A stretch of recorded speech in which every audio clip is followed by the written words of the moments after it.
know if you're drinking Gary, you're poor. But that's not even the case because some people just genuinely just enjoy Gary. So when I was growing up, there used to be this thing where we'll be like, me and my guys or my cousins, no matter how rich we'll be, we'll never stop drinking Gary. But something happened recently. My friend OJ invited his guys and we went to his house. We dressed up. OJ wore suits. So he wore his suit to drink to Gary? present Gary to us.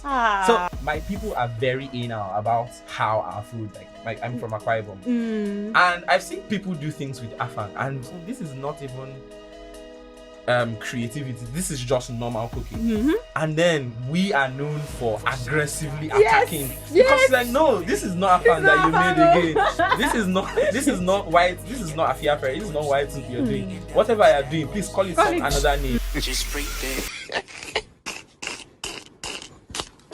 He has over 165,000 followers who watch him cook. He makes food that will make you pause your scroll, put down your phone, and go to the kitchen. And the first thing he said when he sat down today, I am not a chef. As how Ama Udofa, adventurer, food lover, cultural thinker, and apparently not a chef, is here to talk about why the food we grew up eating is now too expensive for us to afford, whose standard we're actually cooking for, and what it means to let Nigerian food be fully, proudly, and unapologetically Nigerian.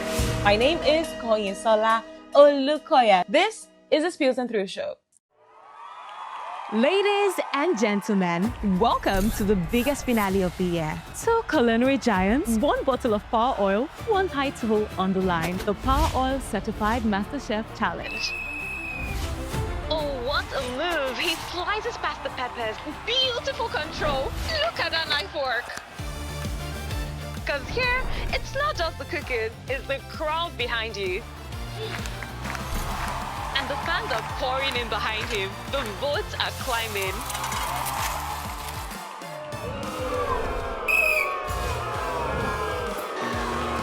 Now that was the opening fixture. The real tournament, it's open to every kitchen in Nigeria. I think you can do better. Be your own master chef.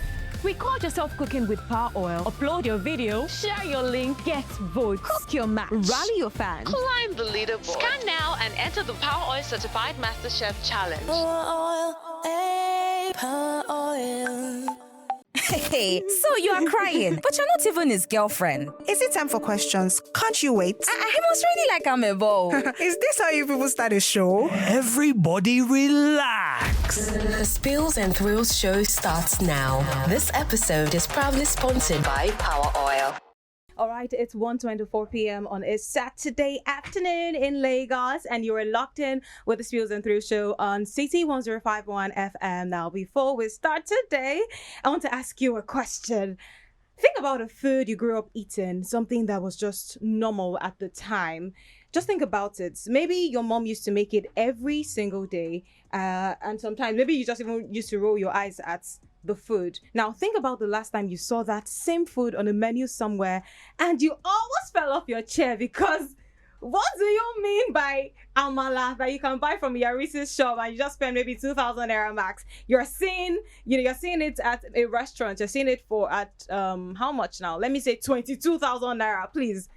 How did we go from 2K spend on amala to 22,000 naira? I mean, if you can relate to this, then you can relate to everything we'll be talking about on the show today. But before we go further, today's episode of Spills and Through Show is proudly brought to you by Power Oil. Now, because we're going to spend the next 30 minutes talking about real Nigerian food, the kind that was cooked with intention, the kind that, your grandmother will stand over fire to make, the kind that carried the whole families and whole communities, right? And this real Nigerian food that we're talking about deserves real Nigerian oil. And of course, if you don't know, you should know that Power Oil is Nigeria's #1 cooking oil. Triple refined, no cholesterol, free of trans fat, because healthy doesn't mean that you sacrifice flavor.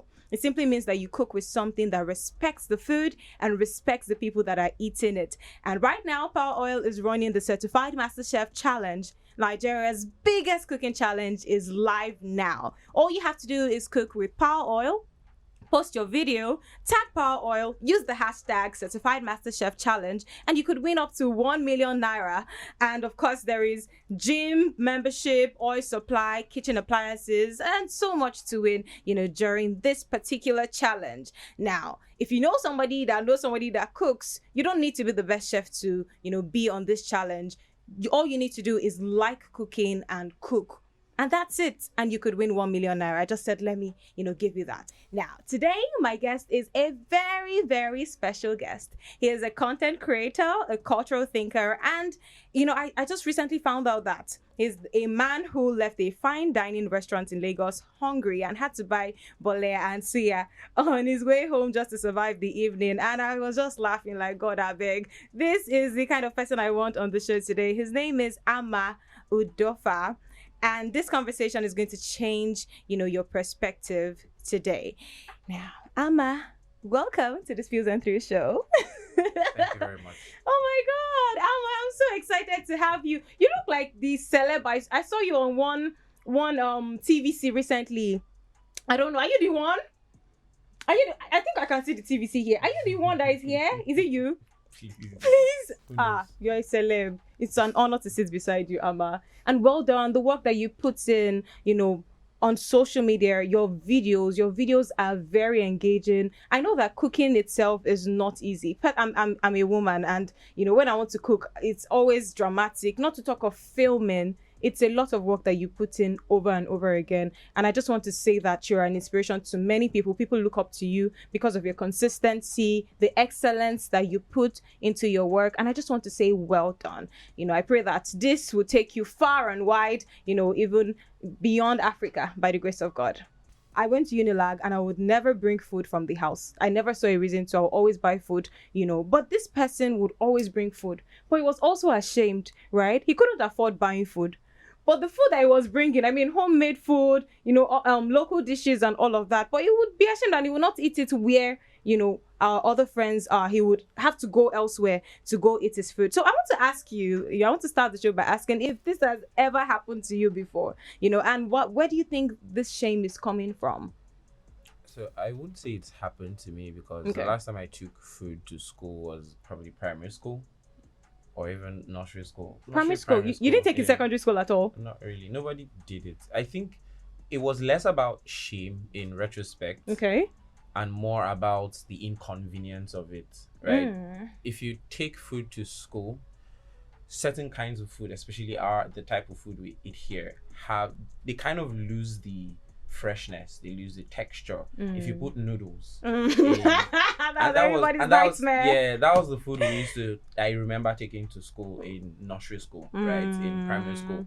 Noodles, yam and eggs. And you leave them for a while in heat, they get soggy. They get like the yam gets soggy, the noodles stick together, and so you don't enjoy it. So I think for me, my peers around that time, it was just really a hassle to take food to school, to pack food to school. But when I started working, my previous job, I used what to did you pack used to do? food to school, to work, to the office. You had a 9 to 5. Yeah. Ooh, what were you doing? I still have a 9 to 5 right now, but how do you merge everything together? Okay, let's not. But that one, I was living in K2 that time, and I worked in Lekki. So two things. It was a money saving hack, but also things I like to eat. Like I still prefer homemade food. I think it's why I started making food content anyway. Because you order food and the rice is, I don't know, mass produced, right? It's very difficult to see food that's really good in fast food, and I can't afford offering from restaurants all the time, right? Like every day of the week. And then so it was just I do meal prep and then I pack it and I go to work and I just microwave it. It wasn't every day, but that was like 70% of the time. And the only reason I would take it to like the break room was so that, because again, you don't want the aroma to distract people, right? That's just it. It was never shame, like as long as, and I think there were a couple of other people that it wasn't very popular. But I've never felt shame about eating or eating habits, and I think that people who feel shame, I don't know if it's maybe a background thing. Maybe they're not proud of the food. Maybe the food does not have plenty meat. I think these are just personal insecurities, but I don't think anybody should be. It's unfortunate that your former classmates had to go through this. But also, it's possible that it was not that deep. It's possible that the person was just shy. Was just shy. Right? It's also maybe the flavors were very strong. There's this thing, I have friends in Western countries where they can't take certain foods to work. Because, you start to think about things like racism and how like certain cultures are perceived. Say Indian food, for example. Oh, it's too strong. Take it out of there if you're not bringing a sandwich. Because like a lot of sandwiches are not very spicy. They're not very aromatic. It's just bland chicken, cheese, and bread. So it's like you can eat it anywhere. And it's not messy. It doesn't have oil. And stains and all of that compared to, say, a biryani or a butter chicken.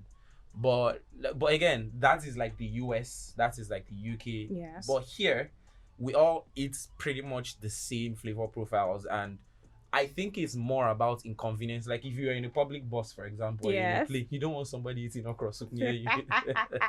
So I think so. I don't think it's one specific thing. I think it's a couple or a bunch of different things tied together that maybe some people are more insecure than others. But I think the polite thing to do is if you take food to a place where there are a lot of people, you want to like excuse yourself and go so that you don't. Someone might feel hungry. You don't want someone to beg you for food.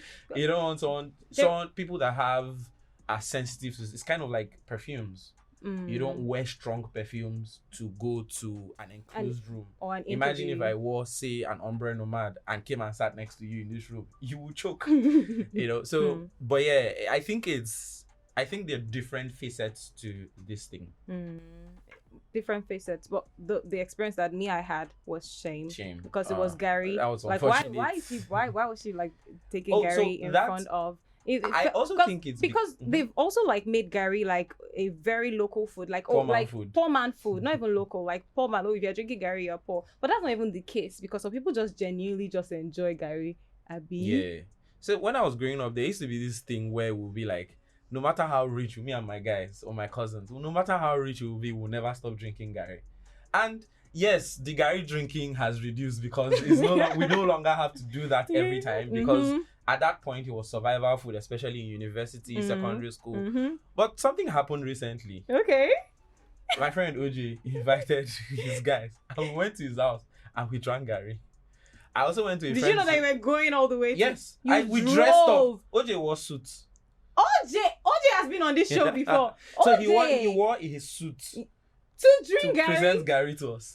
So again, that's just like as an adult, you have free will. It was also nostalgia. I also went to one of my friend's house. So we had light issues in my house. And then I went to his house. And we ate a meal before we went to bed. But we woke up and this guy brought Gary and we drank with coconuts and honey and milk. And so I think it depends on the context. So Gary, if offering Gary because you don't have anything else or you don't have much more options may have that element of shame because you want to do better. Yes. But there are days where as an adult you're just craving it, and that's fine as well. There's also some weird, I wouldn't say weird, but there are also some interesting places where you go and then there's like a Gary and fish on thing on the menu. And I think it's people want things like that. People sometimes want to touch water, want to touch grass, want to, no matter how rich you get, you still want to eat things that you survived on growing up. So obviously you're not doing it now because you need to, but sometimes you just crave it. To touch on that, are there foods that you used to eat while growing up that now it's not really available? I know that you're a chef and you can easily cook anything that you want, but so I need to clarify that I'm not actually a chef. Are you serious? Yeah, I just make food. I'm not. So you will not. Oh wow. Maybe when I retire, I can go get trained. But I just learn. I'm just a learner. I learn. I experiment a lot. Okay, as somebody that cooks a lot. Yeah. Okay, so which food did you eat growing up? That triggers nostalgia for you now. You're like, I used to eat this growing up, but it's no longer available. Can you give us some of this? So yeah, sure. There's akara and akamu Saturday mornings. There's still akara now. Yeah, There's but still like akara it's now. not Okay. as accessible. So again, I grew up in the village, so it's like you walk out of your house, there are like a bunch of akara and Akara akamu. sellers. But yeah, you have to like actually go out of your way to find it. I even heard that people order akara and akamu I promise you. from like food delivery apps. Yes. As well. So Yes. it's not, and it's obviously more expensive. It's more expensive, and That time you could eat akara 20 naira, akamu 10 naira, milk 10 naira. exactly. You know. Like But now in my area, they're still selling akara for like 100 naira, right? But if you're going to order from outside, you're spending like 2K, Yeah. you know, 3K, 4K for akara. yeah. Same akara. I mean, so again, I think it's also the convenience of it, right? You're not going out. You're not But if you're just stepping out to buy this thing for God's yeah, but sake. some people don't want to leave their houses. Okay, So okay. it's the price of convenience, Okay. right? Okay. Some people want to have akara, but they do not want to go and get it on the roadside because they have maybe sanitary concerns, or they cannot sit there Well, at like- a buka to eat. They want. I get. So at the end of It's the day, if still you can afford it, sure. There's always there are different price points. Okay. There's an akara restaurant in Lekki. A whole akara restaurant. It was a whole thing on Twitter and TikTok recently. People went to review. I was like, why? If you think 22K, 40K is too much for it, simply don't go. It's willing buyer, willing seller in the market. It's at the end of the 22K day. for akara. Yeah. Yes. So if you go and you eat it and you're disappointed, don't go again. If you go and you eat it and you like it, then sure. There are some people that they want to go there and feel, bougie, so to speak, and still have. They still want to have trenches food in air quotes, but in a setting that's more suited to their lifestyle. If they're used to air-conditioned rooms, and they say, oh, they don't want their makeup, or they don't want their perfumes, or they don't want their outfits to rub mud, sure, feel free. But I think what happens is we live in an age where there's something called conspicuous consumption. Yeah. So some people want to eat something, or they want to have an experience, but they want other people to see them having that experience.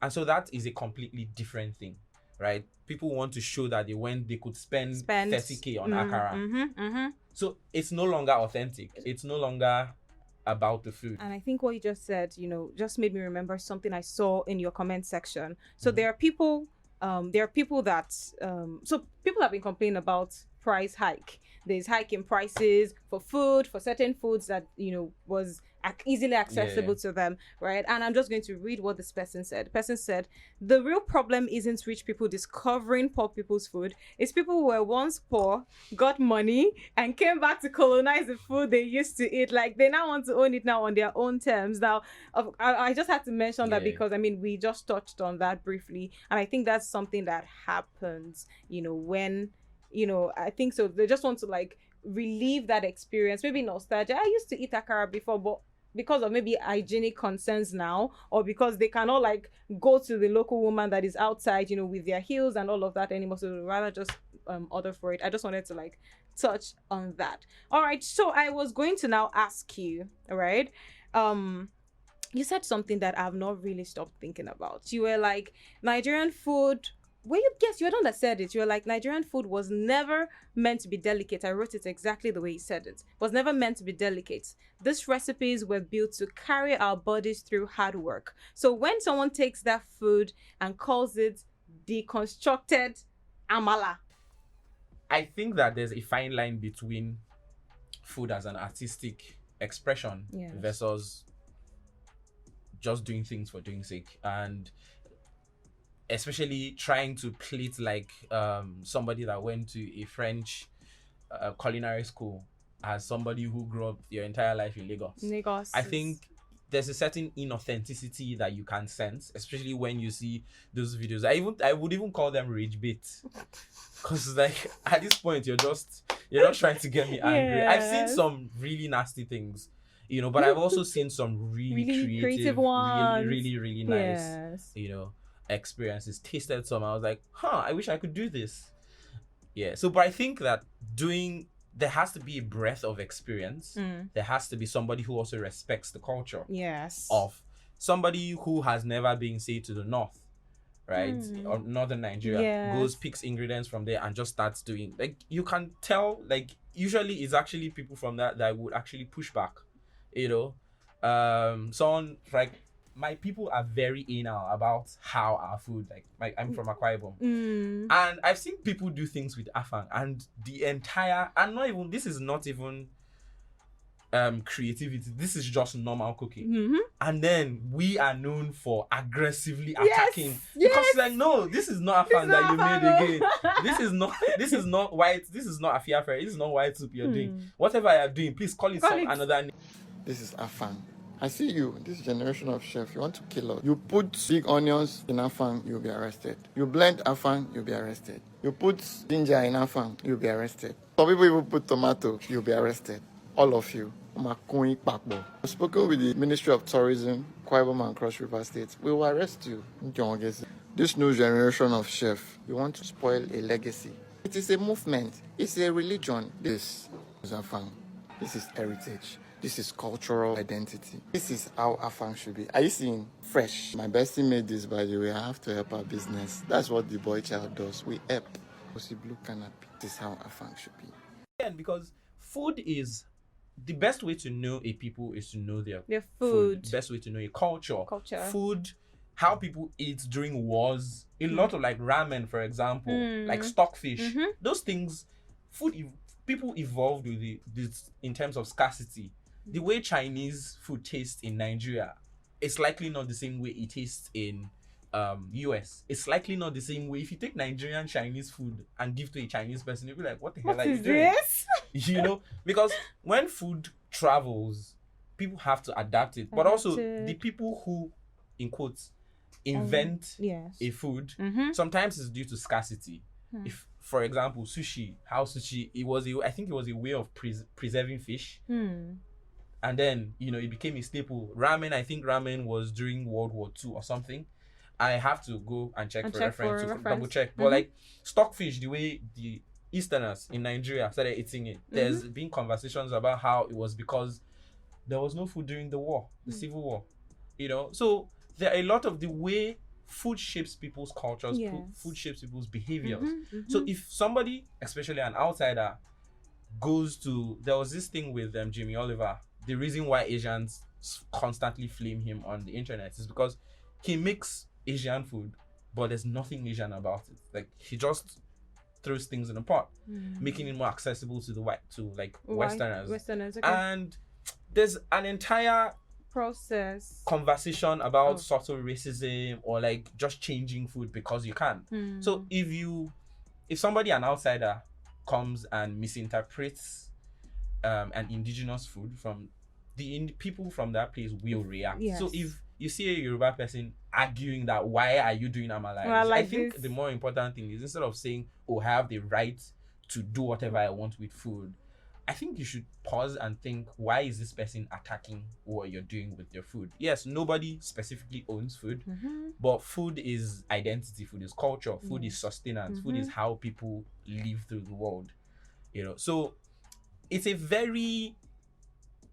touchy subject. But yeah, at the end of the day, we are all in this together. So I think the long and short of my shalaye is, if you're going to do something with food, just like you're going to do something, another aspect, maybe dressing, maybe fashion. Because if you go to a fashion show, you're not going to see somebody wearing shirts and shorts. You want to see what they're doing with local material. Right?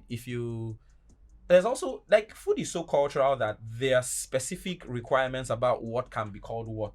If you start to think of things like bourbon, right? Bourbon whiskey, it has to be, I think, 50%. I can't remember the grain. I can't remember what. I think it's 51%, and it must be bottled in the United States. Tequila has to be made from the blue agave plant in Mexico, right? For it to be called tequila. Champagnes, a lot of people call every sparkling wine champagne. But champagnes have to be made in a specific, very restrictive, very controlled process in the Champagne region of France. So if you see someone calling just any sparkling wine champagne, you know that person they don't know. Like, the actual legal protections. So like people are very proud of their food, are Yes. proud of the processes. I think there's a double fermentation or double filtration process in champagne. I can't remember specifically. I might be wrong, but like it's a very controlled, there's a way there's a way Japanese alcohol is made, soju for example. It's a very specific process. You can't just take that, add something else, and still call it the same thing, right? So, and I deviated a bit, sorry, Yes. but like I'm just trying to drive home the point that people are very protective about their food for good reason, because it's the food that they found, whether for survival, it's the food that they found. It has gone through ages, decades, centuries of refinement of jigget. So when you take something out of a culture and you conduct it into something that is not recognizable just for the sake of it, people are right to feel insulted. That's pretty much it. That was very extensive, and thank you for breaking it down the way you have. And I hope that more people will understand why people get triggered when they see some of the things that they do online. And you're right about afang. I hope I pronounced it properly. See, the way they will drag you. If you don't know how to make afang, don't just even post it online, because they will come. Yeah, come something at as you. simple about as putting onions in afang. It costs so much. It's like the people that make this food know why. For example, the onions in afang thing. Onions is sweet. When you get so it onions alters the taste. Yeah, the texture, it makes it spoil quicker. So the specific reasons why specific techniques are used locally. So when you say you can do whatever you want with food, I don't think you can do whatever with food you want with food. If I take sushi, if I'm trying to make sushi and I add butter to sushi and I put it, so another thing, you can do it in your kitchen, but when you present it as something you want to show the world, people will react. People will definitely react, and would like to say thank you so much for clearing the air and trying your best, because I saw how careful you were trying to be so they don't drag you. I saw how careful you were, but then still you still drove home the point. I'd like to say thank you. And we have a segment on the show that is called Take It or Risk It. You're supposed to choose a number from 1 to 10 so that you can win everything here or win nothing at all. Do I have to win? I'm already like an ambassador. I know that you are. Just try. Just pick a number from 1 to 10. 7 is a lucky number, right? Yes. I'll take 7. You take 7. All right. Mention 3 Nigerian food you can cook using palm oil. Jollof rice. Jollof rice? You should have said I'm not allowed to say jollof rice. Jollof rice? That's fine. Fried rice. Fried rice? Fried chicken. Azal, no. The time is going. Omelette. Eggs. That's cheating. All right, so you just want akara. You just want a bottle of palm oil. So do you want to take it Not or do you a want to bottle, a risk carton. it? No, you take a bottle. Then if you get the next question, then you get another bottle. But if you don't get it, you're going to return out palm oil. Risk it. Okay, you want to risk it. Pick another number from 1 to 10. 7 is out. 3. Very simple. Palm oil is currently sponsoring one of the biggest culinary shows. Give me my palm oil. Do you want to take it or risk it? Let me ask. Do you want to take it or risk it? Take it. I should take it. You take it. Okay, I'm taking it. You're taking it. I don't want to risk it. If the crowd says I should take it. But I can risk it. I know I will answer all the questions. You know I will. I know you will. Let me keep some for you. Thank you. All right, on behalf of Palm Oil, we'd like to say thank you so much for coming on the show. All right, thank you so much. This is on behalf of Palm Oil. Thank you, Ama. I already have these. Give me back. Give me back. Take it. No, give me back. You already gave me. All right, we'd like to say thank you to our superstar guest, Ama. Thank you, Ama, for coming on the show. Or to the great things you do in the food industry. And if you ever leave your 9 to 5 fully and focus on the food industry. All right, where can we find you on social media? On Instagram. Yes. Twitter. I'm everywhere at this point. All right. At Ama underscore at amazing Ama. No, at the underscore amazing Ama. At the underscore amazing Ama. All right. Thank you so much for listening to the show. My name is Kanyinsola Olukoya, the global media girl, and this has been the Spills and Through Show on City 1051 FM. You can find us on YouTube, Spotify, Apple Podcasts at Spills and Through Show. And of course, this particular episode will be out on this Thursday. So tell a friend to tell another friend to subscribe to our YouTube channel because this episode will be live. All right, thank you so much for listening. Ama, let's tell them bye. Bye. Let's do it together. 3, 2, 1. Bye. Bye. All right, and I'll see you next week, Saturday, for the next episode. Ladies and gentlemen, welcome to the biggest finale of the year. Two culinary giants, one bottle of power oil, one title on the line. The Power Oil Certified MasterChef Challenge. Oh, what a move! He slices past the peppers. Beautiful control. Look at that knife work. Because here, it's not just the cooking, it's the crowd behind you. And the fans are pouring in behind him. The votes are climbing.